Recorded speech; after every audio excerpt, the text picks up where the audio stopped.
Good morning, everyone. This is Devin Dodge with the Michigan Department of Environmental Quality. I'm going to be your webinar moderator for today.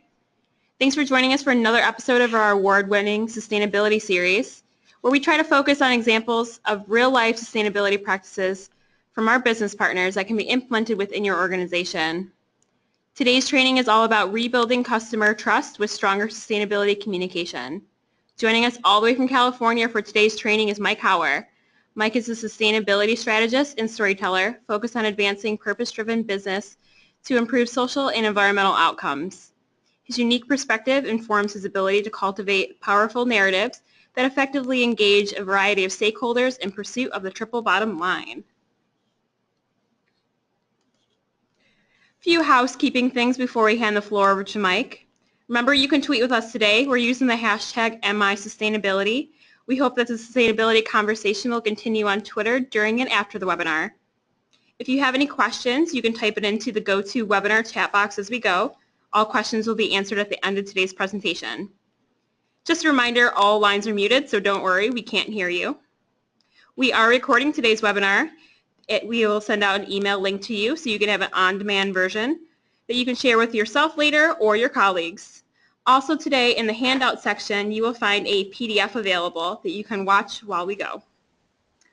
We also ask you that you please bear with us if we experience any technical difficulties, especially since we have Mike joining us from California today. And with that, we will hand the floor over to Mike. Well, good morning, everybody. Thanks for the introduction, Devin. I'd like to thank everybody for joining today for this presentation on rebuilding trust through stronger sustainability communication.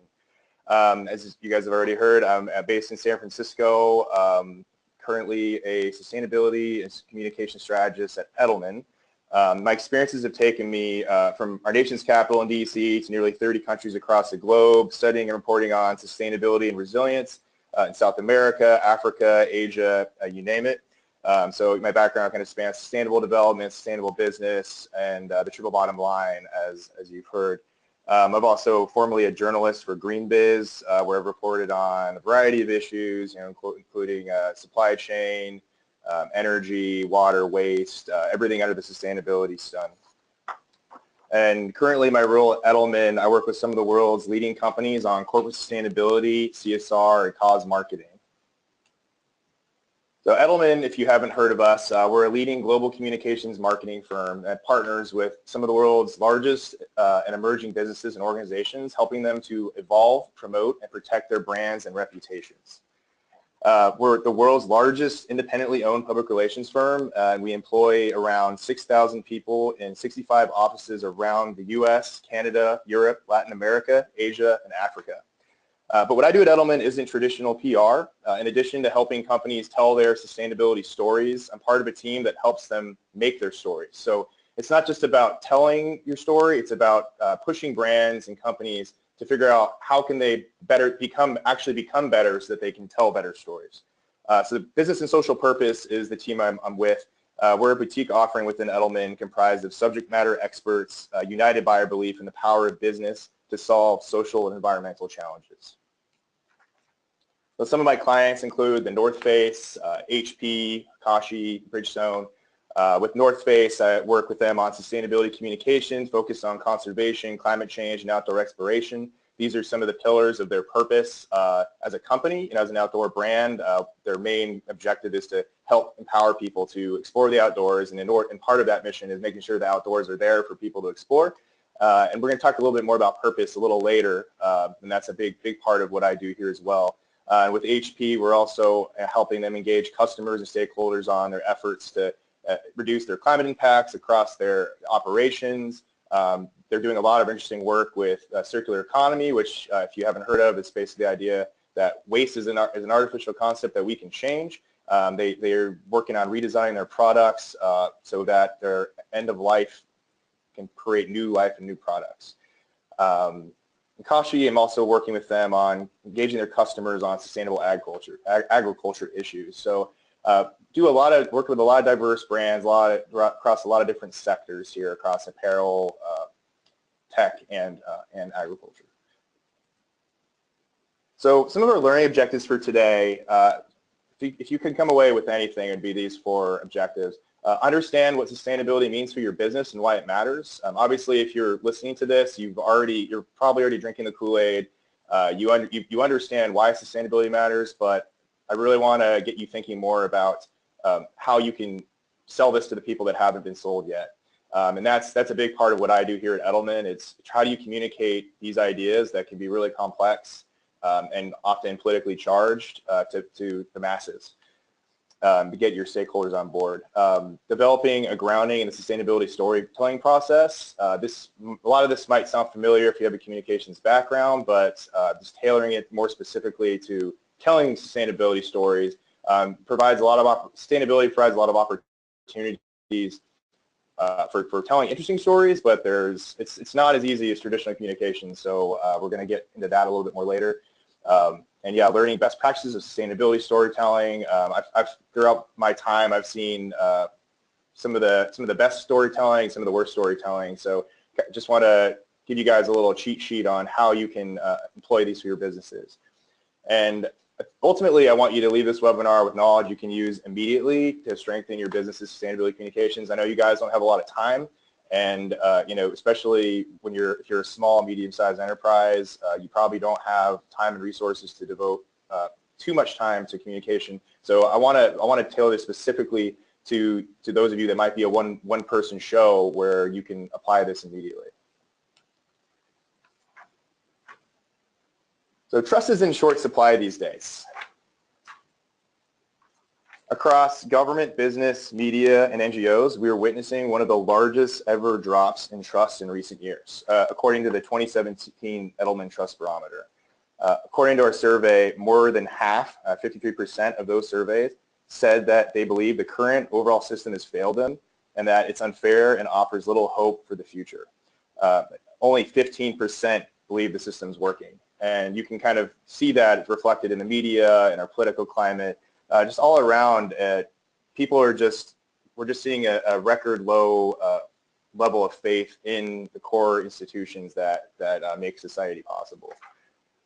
So Edelman has been studying trust for about 17 years now, and we're in our 6th year of surveying an expanded sample across the general online population. That's what created the Trust Barometer. This year we spoke to more than 33,000 respondents in 28 markets. In each country, the sample is nationally representative, but do keep in mind that this is an online survey, so we can only be representative if the general online population, which in some markets will not represent the full population, especially in developing markets where the online population can be much smaller and the data can skew to those who have relative affluence and secure online access. But the data we're using today is mostly tailored toward the U.S., and so we're a pretty connected country, so you can treat it as pretty nationally representative. So these are the 4 key institutions that we surveyed. Government includes federal, state, and local levels. We see currently the federal government is an interesting place right now, especially when it comes to sustainability. I'm sure earlier this week you guys have heard about President Trump turning back a lot of the Obama-era climate change actions, which is something we expected, but it's really creating a lot of uncertainty for a lot of sustainability professionals across the country and the world.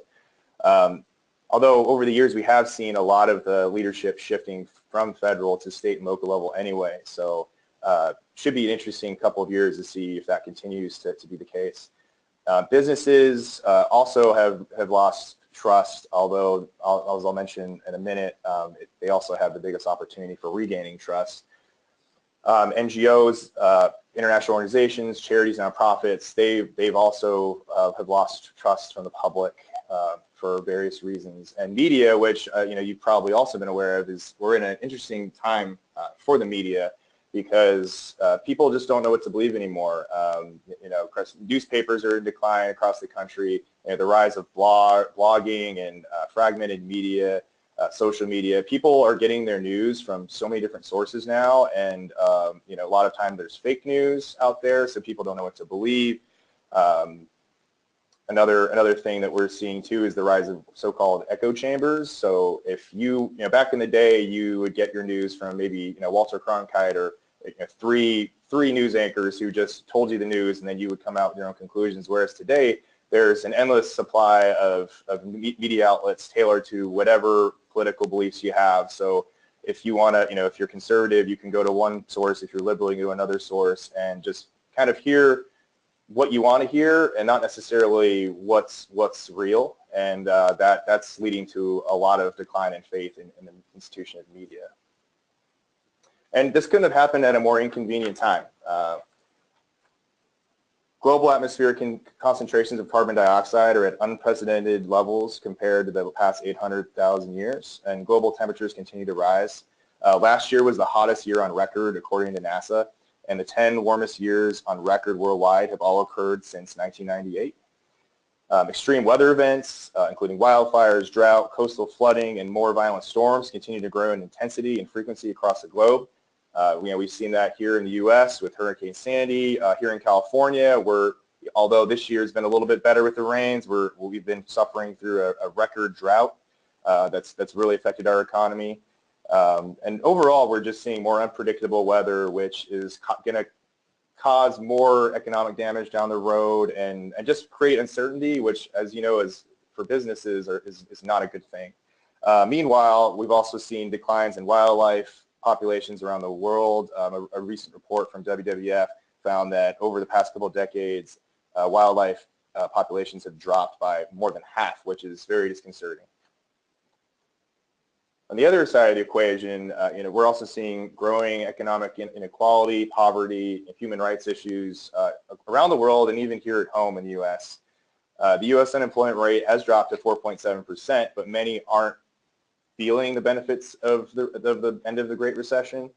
Income disparities have been so pronounced that America's top 10% now average nearly 9 times as much income as the bottom 90%. And the gap between the rich and everyone else has been growing markedly by every statistical measure for some 30 years now. And within this context, the current world population of 7.2 billion is projected to increase by 1 billion over the next 12 years to reach around 9.6 billion by 2050. That's 1 billion more people who will be competing for the planet's finite resources. So this creates a slew of questions with sustainability implications. How are we going to feed these people? How are they going to get around? And how do we continue to elevate living standards without killing the planet? So all the negative news, here's the silver lining for businesses. According to the 2017 Edelman Trust Barometer, businesses are what can make the difference according to the stakeholders we surveyed. About 75% said they expect businesses they engage with to address social and environmental issues alongside profit, which is good news for those engaged in sustainability because it's something you've already been doing, and this is kind of a call to action for everyone else that sustainability isn't just a nice thing to have anymore. It's something that you have to do to remain competitive. And those that are lagging are going to fall behind. Of course, businesses need to make money to survive, but in today's competitive marketplace for users, customers, and talent, a well-defined and communicated purpose is what's needed for a company to thrive. And that could be key to helping to restore the public's trust in the institutions needed to take on climate change and the other pressing social and environmental issues of our time. So sustainability is one way we can help rebuild trust. Embracing sustainable business and everything that goes with it could be an important way for regaining some of the lost trust we've been seeing. A big part of this is transparency and authenticity. These are key pillars of sustainability. Not just talking about the good things you're doing, but talking about the things that you're doing that you might not be proud of that you're working to improve. And embracing the triple bottom line, thinking about the people that your business touches, how it impacts the environment, and of course, you still got to, at the end of the day, you got to pay your bills, how you're going to make money. But instead of just focusing on profit, focusing on people and the planet will, as we'll see, actually can help you make money down the road, especially as more and more consumers wake to the idea that they want to embrace sustainable companies. So I'm sure everyone listening here already has an idea of what sustainability is. That's probably what you do day to day in one way or another. But I just wanted to, before we get going, just kind of grapple with this word. It's not my favorite word. Those of us who work in sustainability communications understand the limitations of the word sustainability, but I like to usually go with the EPA definition, which is that everything that we need for our survival and well-being depends either directly or indirectly on our natural environment. And to pursue sustainability is to create and maintain the conditions under which humans and nature can exist in productive harmony to support present and future generations. At its core, sustainability is about being better. It's about betterness. It's about looking for ways to improve processes, practices, and policies, becoming more efficient with your resources, being better to your employees, and connecting with and bettering your community. A lot of this stuff might seem like no duh, but you'd be surprised. A lot of companies, they, even very, for example, looking at the way we talk about employees, most companies have a human resources department. The very fact that you're classifying employees as resources is kind of a way of objectifying them, which might make you not treat them in the best possible way in the long run. And really finding ways to engage your employees is key to success, because they're the ones that are going to be carrying out your day-to-day operations. They're the ones that are going to be dealing with your customers, and sustainability is a great way to actually attract and retain employees in the long run. So in the same vein, what is sustainable business? Sustainable business is one that operates in an environmentally responsible way, and I'll also add to that a socially responsible way. A lot of times sustainability focuses more on the environmental aspect, which is clearly important, but I like to include the social aspect, because there's no way you can talk about the environment unless you talk about people as well. Theoretically, in the perfect world, a sustainable business is one in which its products and business processes are such that no negative environmental impact is felt as a result of their existence. And sustainable business, the idea of a sustainable business lies in chemistry and material science, ecology, environmental science, but also psychology, sociology, and a slew of other disciplines. And the reality of achieving sustainable operations lies largely with business leaders today and those tomorrow. But one thing that I want to preface is that no business or organization can truly call themselves 100% sustainable. Everyone has impacts. There is never going to be a sustainable business. Sustainability rests on a continuum, ranging from absolutely terrible for the environment to less terrible to pretty good. And some might argue that there's some companies that are moving into the net positive, which is the idea that having your operations create actually a net positive impact on the environment. But there's very few companies that can safely say they're doing that. But at the end of the day, once you accept that you're never going to be truly sustainable, then it's more of an ideal to strive for. You're ready to start talking about sustainability in an authentic way. And sustainability isn't just about reputation. A lot of people I talk to who aren't familiar with this space, they think that it's brands do it just because it looks good. And these days, companies that can one-up each other and say, look how sustainable we are, look how green we are. Obviously, that's a perk. Being able to talk about the good things you do is a great marketing tool. It's a great way to attract people to your products and services. But it's a lot more than that. A lot of the world's largest companies, many which I work with, or some of my colleagues at Edelman work with, are building sustainability into their business, are actually doing it because it makes business sense. And there's some data to back that up. For the S&P 500 companies that build sustainability in their core strategies, they're outperforming those that are failing to show leadership, according to CDP. And companies that actively manage and plan for climate change typically secure an 18% higher ROI than companies that aren't, and 67% higher than companies who refuse to disclose their emissions. And so that counters the popular narrative that we see out there that you either have to be pro-environment or pro-economy.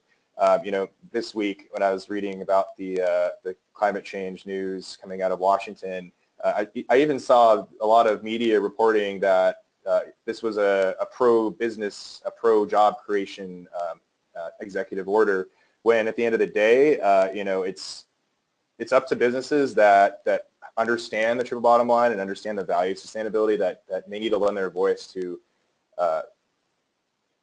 say that it's not about politics. This isn't about being Republican or Democrat. It's about what's right for long-term growth, and sustainability is part of that. It's about realizing that we can't do business in a world, we can't do business predicated on the idea that the world has endless resources. That's a really good way to make short-term profits, but in the long run, if you want to be around for decades or beyond that, we're going to have to figure out a way to better our economy in a sustainable way. Often the conversation about sustainability and climate change action is focused on big corporations, but I'm really interested in how small and medium-sized enterprises fit into this, because they account for 95% of all businesses in the U.S. and a majority of the private sector GDP, wealth and employment creation, and social and environmental impacts in the U.S. A lot of times, they get overlooked, and I know a lot of you come from an SME background, but I think this is an untapped opportunity for our country and even the world to realize that it's great if one of my big clients does something to improve their operations that can make a huge impact. But if we can get hundreds or thousands of small businesses to get on board with sustainability, that's going to create a tidal wave of change that could really transform the economy for the better. And sustainability isn't something that's a luxury for big companies either. It's something that matters just as much for SMEs as it does for large ones. They're an integral part of the supply chain where there's a growing demand for sustainability management, both from customers and suppliers, especially for those SMEs seeking to secure contracts with governments or larger companies. And they also need to ensure that they have access to resources they need to be able to continue to offer their products and services in the future.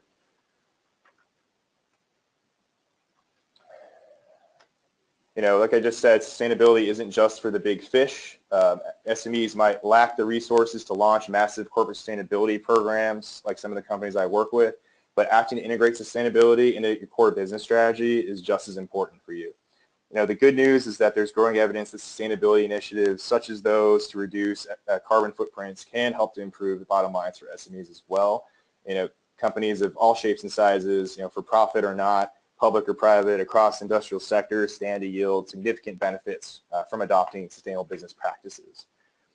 The initial cost of integrating sustainability into core business strategy and reporting on it can be more than offset by cost savings, reduced risk, positive brand association, and the ability to meet consumer, investor, and supplier demand for the environmentally conscious.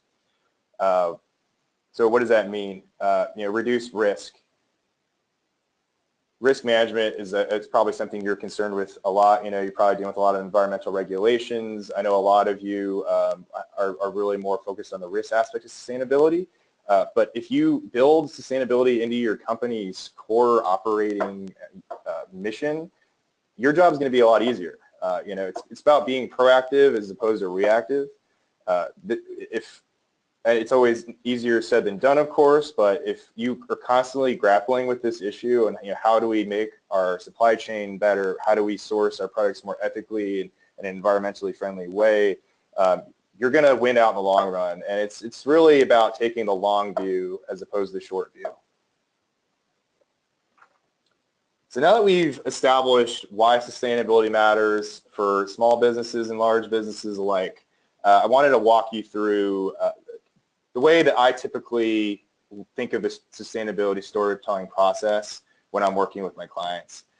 I want the next couple slides are going to be more, I kind of want to treat it as a mini workshop for you. So if you have a paper and pen in front of you, I'd say have that ready, because I want you to be able to think this through with me and apply it to your own business. So the 4 steps, there's obviously more steps, but for the sake of time, I narrow this down to 4 key steps for telling your sustainability story. Number 1 is defining your purpose. Number 2, identifying your audience. Number 3, crafting your narrative. Number 4, delivering your story. And we're going to dive into each of these right now. And as we go through, I'd like you to think about how this applies to your company and what you can do today to do this for your own company. So defining your purpose. This is something that you'd think would just be something that every company does. But even when we're dealing with some large companies here at Edelman, sometimes when we ask them this question, why do you exist? They have a hard time answering. Obviously you're in business to make money. That's the purpose of enterprise. But there's a deeper purpose to every business. For example, my father has an auto repair business here in California, and like he needs to make money to pay the bills, but at the end of the day, his job is to help people get around. So when their cars break down, they come to him. He helps get them back on the road so they can get from point A to point B. So the purpose of his company is mobility, empowering mobility, allowing people to live their lives and to have the least trouble possible keeping their vehicles running. Whether you're let's say you're a food company, feeding your customers. Hopefully you're providing them with nutritious food. Obviously not every company is focused on that, but there's a deeper purpose to whatever you're doing. And if you're only focused on profit, you're not going to have a lot to talk about, because it's one of those things. I remember somebody told me a couple years ago when I was trying to figure out what I want to do with my life, and they told me, figure out what your passion is and the money will follow. And that's so true. It's the same thing with business. You got to figure out what you're good at, what your true purpose of existing is, and then you'll be good at it and the money will follow. If you're concerned only with profit, then you're going to probably take a more short-term view, which is going to stifle innovation and make you actually less competitive in the long run. So part of defining your purpose is thinking about how do you provide value, and who needs what you do, like I just said. What are your core competencies and strengths? What are you good at? What makes you the best at what you do? And what are some of your weaknesses at the same time?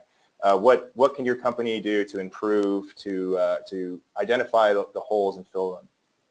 And what are the opportunity areas for your business? Where do you see your company going, down the road? And also, what areas can be improved, developed, or initiated to improve your performance? And that really is kind of how you get to the end, the gist of what you do. And so one thing I would ask you to do after this webinar, when you have time, is go through these questions and just take a few minutes or take more than a few minutes, but if you need it, to just write a couple sentences defining your purpose. We call this a purpose statement. And a lot of companies publicize it. You don't necessarily need to, but this is even good for you to have, just so when you come to work every day, you have a clear understanding of what you're doing. Share this with your team, with your employees. This will keep you guys focused on the long term of what value you're trying to create beyond just the day-to-days of keeping the lights on. So identifying your audience, this is a step that many communicators miss. You got to know who you're talking to before you try talking. It's really easy today. When I talk into strategy about delivering your message, I'll touch on this some more, but it's really easy just to get out there and tweet something or write a Facebook post and just communicate into the void. But it's not a very successful way to communicate with anybody. You need to know who you're talking to. Obviously, it's who your customers are. But beyond customers, you got to know, what other stakeholders can affect your business. Are there local government leaders that maybe they have to do with they're involved with building codes or other ordinances? Are there any other influencers in your community or beyond that you could reach that bringing them on board the sustainability story would help you? Thinking about your customers, obviously, like who buys your products or services, but more importantly, who should be buying them.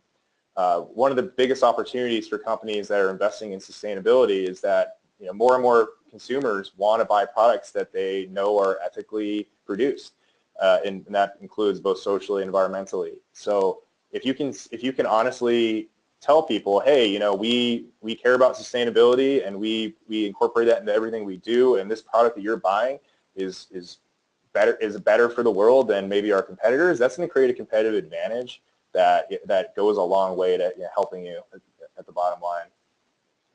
And just beyond that, just think about in your local community, if you're a small business in a small town, what are the social environmental issues that are specific to that area.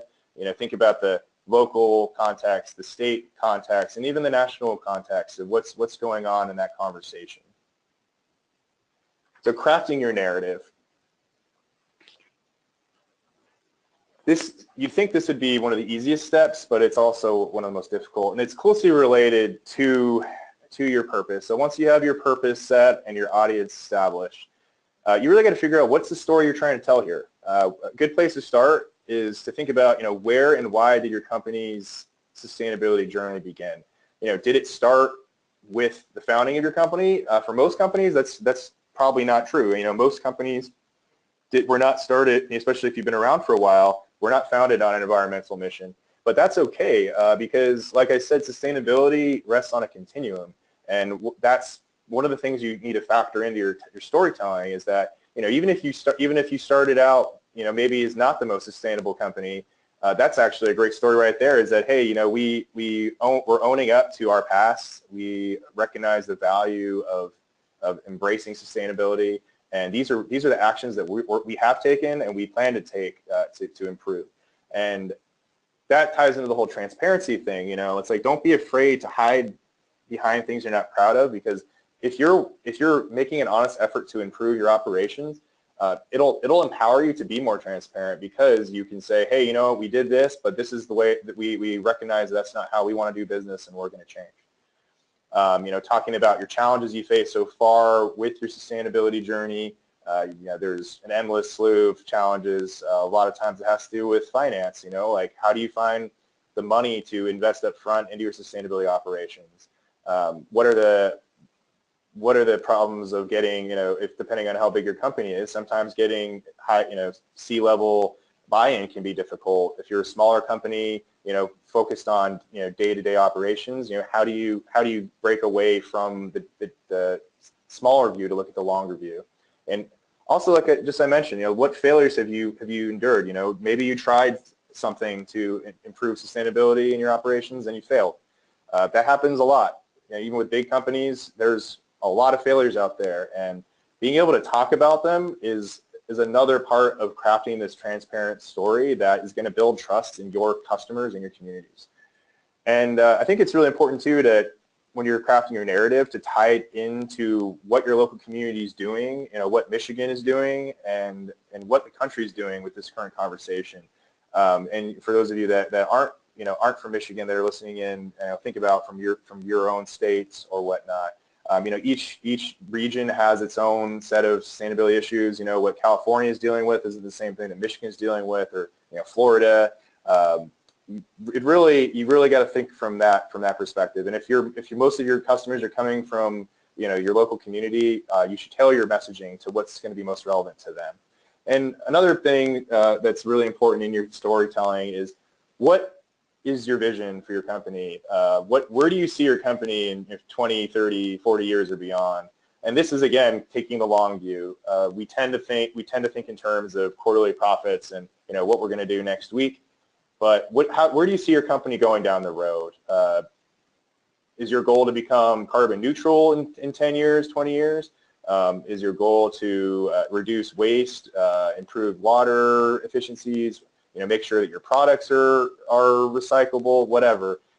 It's really whatever is relevant to what you do. Just think about that and tie that into your story, because not only do you want to give your customers a sense of where you've been and where you currently are, but you want to inspire them on where you're going down the road, because that really helps them and I'll talk about this later with best practices.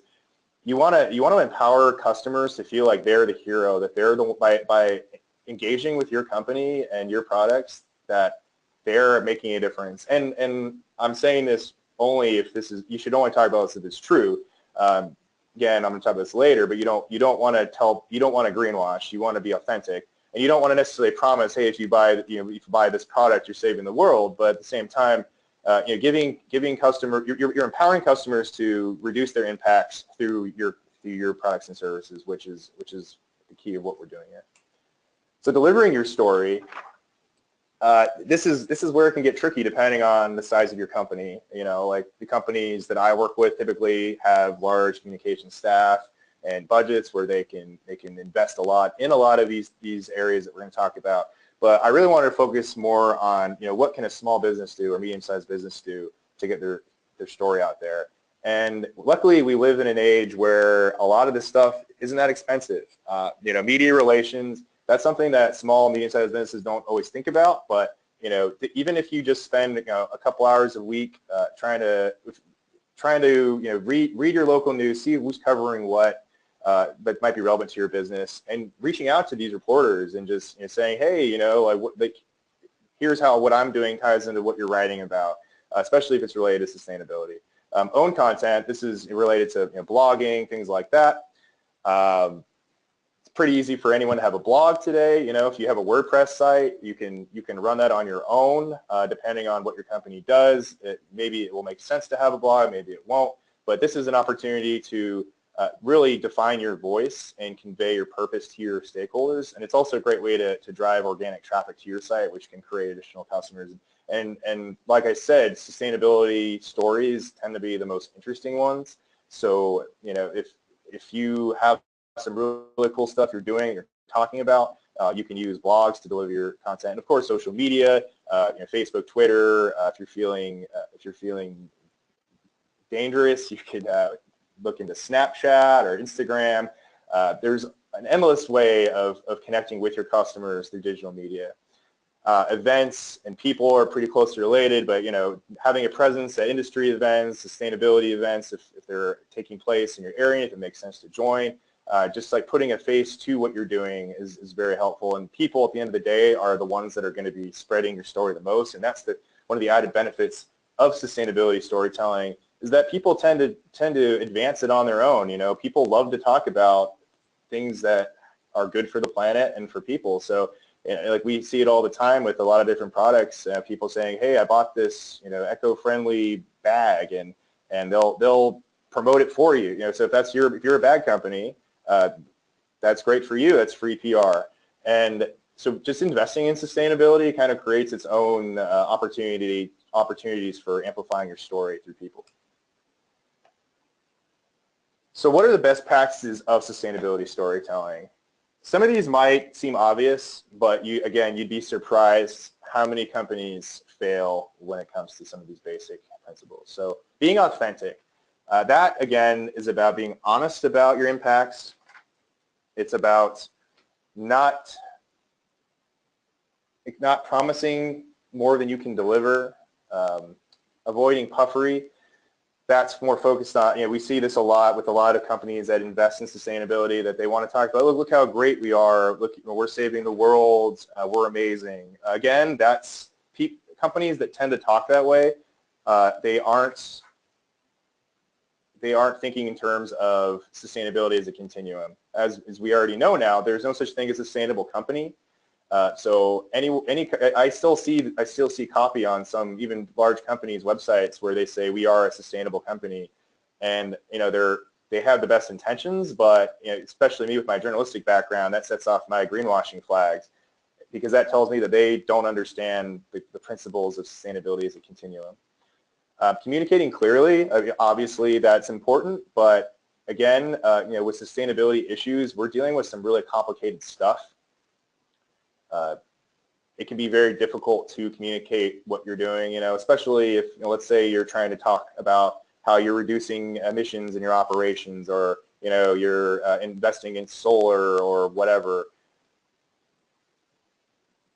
Explaining this in a way that makes sense to your stakeholders can be a challenge. Sustainability isn't something that everyone thinks they know what sustainability means, but as we know, it's a very nebulous term. So really just finding ways to communicate that in a way that makes sense. And adding value. This is something that should be attached to every message you send out. You don't want to just say things to say them. A lot of companies think that quantity is better than quality when it comes to communication. Maybe they're sending out a ton of press releases when there's not really any news. Or maybe they're just shooting out tweets because they feel like it. That's really not a way to do this strategically. You should attach value to everything you're doing. That means making things action-oriented. This is what we're doing to make our operations better, or to make our product better. This is something you can do as our customers to engage with us on sustainability. Just whatever is relevant to what you're doing, find a way to add value to your messaging.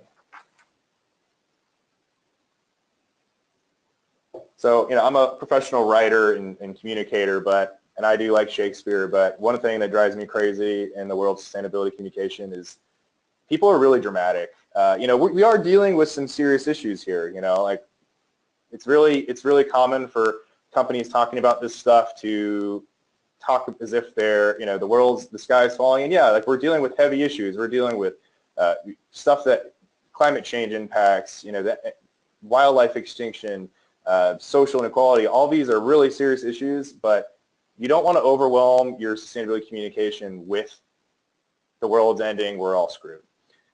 You want to look to the next point. You want to aim to lift people up and not lower them down. There's a lot of science behind this, psychology and sociology and whatnot. People tend to shut out messages when they feel like they have no ability to change what's being told to them. So, if you tell people, this is why climate change is such a difficult thing to communicate, because it's a complicated issue that no one really feels directly responsible for, and at the same time, no one feels like they can do anything about it. And so, and this is something that I advise a lot of my clients on, is that we don't want to be Chicken Little here. We don't want to say, even though we are dealing with serious issues, we don't want to lead with we're all going to die and let's give up. We really want to think about ways to, hey, you know what? These are the challenges we're facing, but here's what we can do about it. And so it's really shifting the conversation to empowerment and recognizing that we are facing really severe challenges, but here's what you can do to help alleviate that. The next point's my favorite. I mentioned it earlier. It's making your stakeholders the heroes, humanizing your content. So obviously traditional marketing communication focuses on, hey, let's self-promote ourselves. Let's promote ourselves as a company and organization. That's not the best way to connect with your customers or other stakeholders. You really want to make them feel connected to you, but they're more likely to have loyalty to you if you give them a sense of empowerment. Again, it's all about empowerment. Communicating to your stakeholders, like, hey, like these are actions you can do to make the world better by engaging with us, by buying these products. You're taking a step in the right direction.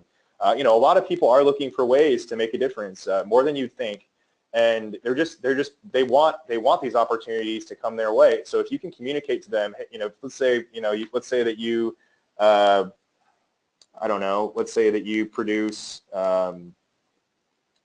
artisanal cupcakes, and you found a way to do it in a way that's zero impact. Somebody that loves artisanal cupcakes is probably going to say, hey, I'm gonna go and buy my artisanal cupcakes from that guy because he has net zero impact. He's using renewables. He has energy efficiency measures going on. He's making sure that his ingredients are organically sourced or sustainably sourced, and that the cocoa that he's using in his cupcakes are ethically sourced from wherever they come from.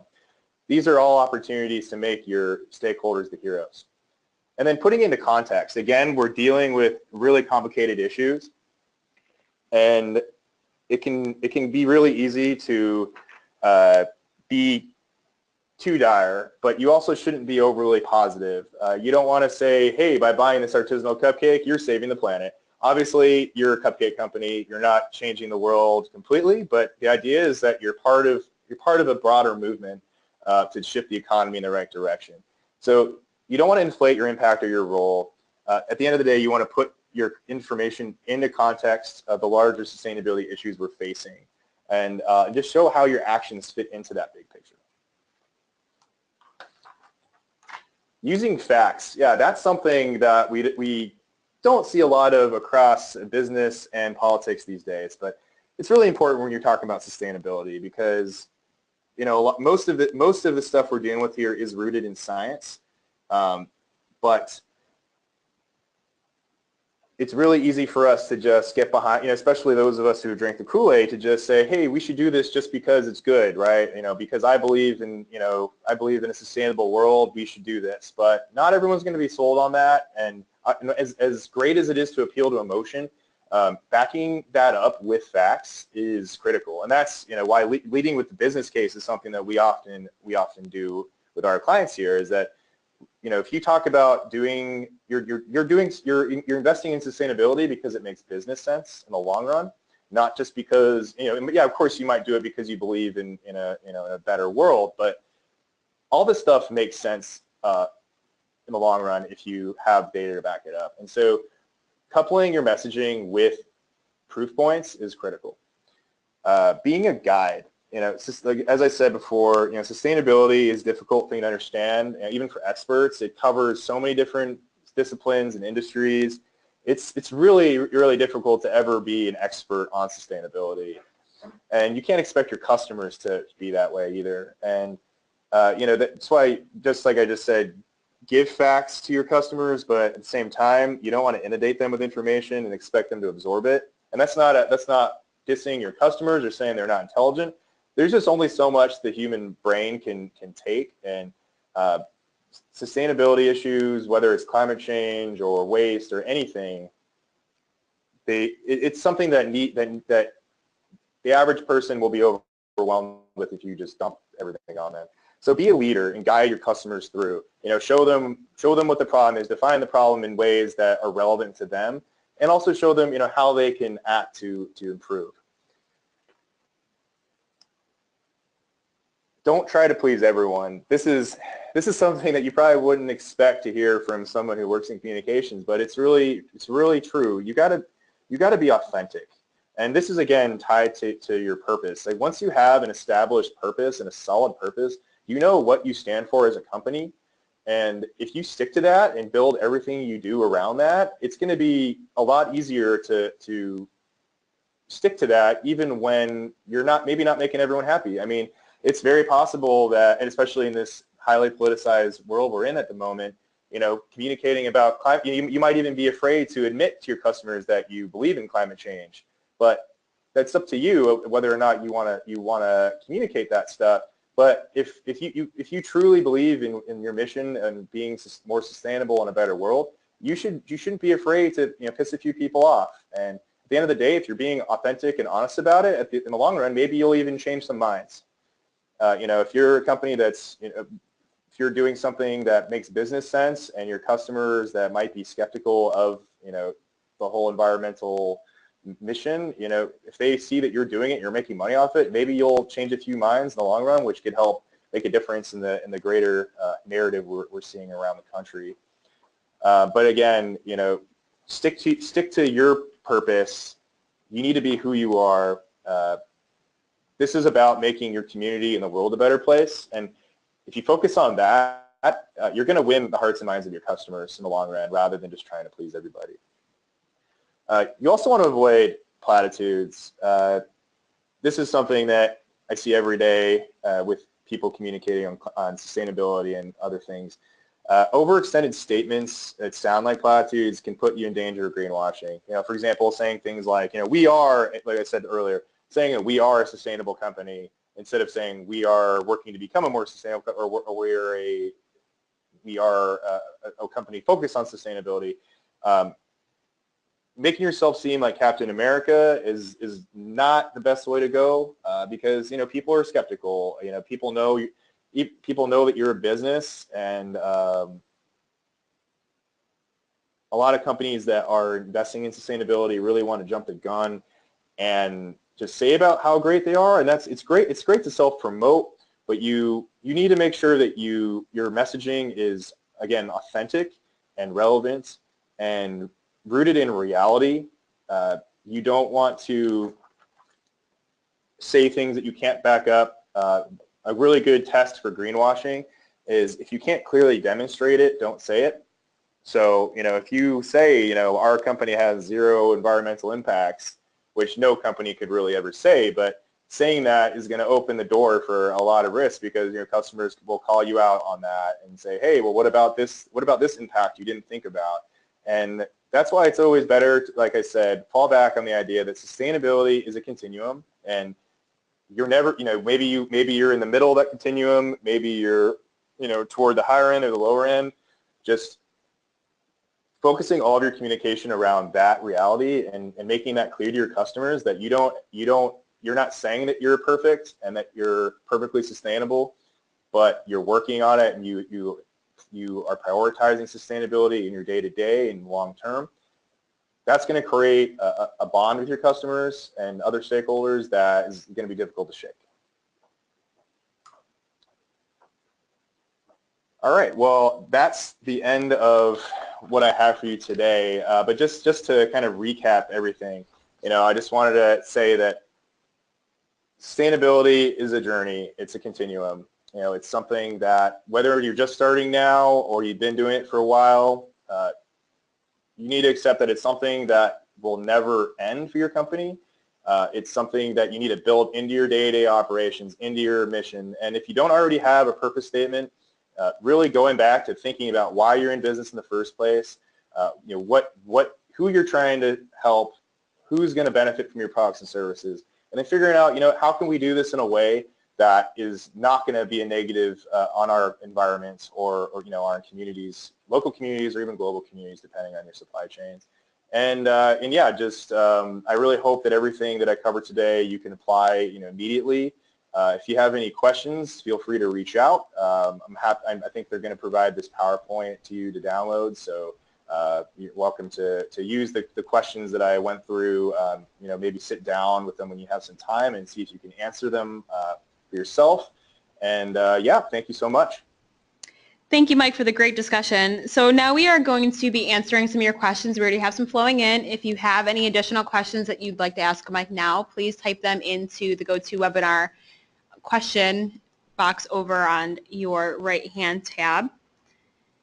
While we're doing that, we are going to ask a quick survey. Just want to see how many people are attending with you and are viewing this webinar.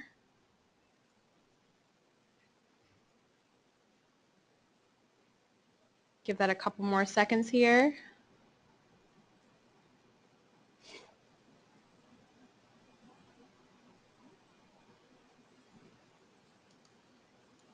All right, we're going to get started with our questions. We have some great ones coming in. I'm going to start right from the top.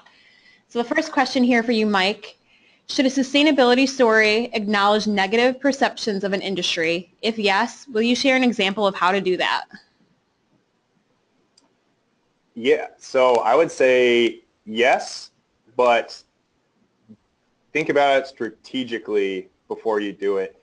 So, we work with companies, like a lot of the companies I work with are in industries that might not seem sustainable at first. For example, work with the North Face, and the apparel industry is a very complicated supply chain. There's a lot of interesting impacts, but a lot of times it's just about working with others. So the North Face works with others. They work with Patagonia, who is a direct competitor. They work with REI. They work with all these companies on advancing the industry overall, and that's why I would also look for opportunities to see if there are any industry organizations that you could, if you're not already a part of, that you can engage with better. And it's always better to lend your voice as part of a crowd than individually, and because you also don't want to sound like you're talking down on your industry. Even if you might be at the higher end of the sustainability spectrum in your industry, it's better to accept that you're operating within a context of the overall industry, and just engaging with others is key to that. Great, thank you, Mike. Next question on here. What businesses have sustainability reports that you believe are well written and meet your standards of authentic reporting? Right. Yeah.